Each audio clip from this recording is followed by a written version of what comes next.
5 പ്രത്യേക പോക്സോ കോടതികൾ കൂടി സ്ഥാപിക്കാനൊരുങ്ങി ബംഗാൾ സർക്കാർ. നിർദ്ദേശത്തിന് സംസ്ഥാന മന്ത്രിസഭ അംഗീകാരം നൽകി.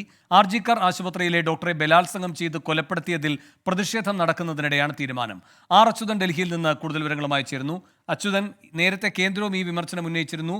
ഇതിന്റെ കൂടി സാഹചര്യത്തിലാണോ ഇപ്പോൾ ഈ കൂടുതൽ പോക്സോ കോടതികൾ തുടങ്ങാനുള്ള സർക്കാരിന്റെ തീരുമാനം? തീർച്ചയായിട്ടും വേണു. പ്രത്യേകിച്ച് ഈ ആർജിക്കോർ ആശുപത്രിയിലെ ഡോക്ടറെ ബലാത്സംഗം ചെയ്ത് കൊലപ്പെടുത്തിയ സംഭവത്തിൽ പ്രതിഷേധം ബംഗാളിൽ ഇതുവരെ കെട്ടടങ്ങിയിട്ടില്ല.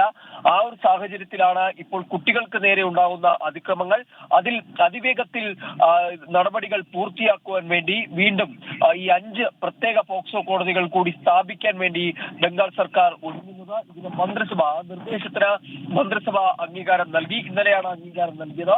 ഇതോടെ ബംഗാളിൽ ഇതുവരെ ഉണ്ടായിരുന്നത് 62 പോക്സോ കോടതികളാണ്. ഇനി മുതൽ അത് 67 ആകും എന്നുകൂടി അറിയിച്ചിട്ടുണ്ട്. അങ്ങനെ നിർണായകമായ ഒരു നീക്കം അത് ബംഗാൾ സർക്കാർ ഈ ഘട്ടത്തിൽ നടത്തിയിരിക്കുകയാണ്. ശരി, അച്യുതനാണ് ഡൽഹിയിൽ നിന്ന് വിവരങ്ങൾ നൽകിയത്.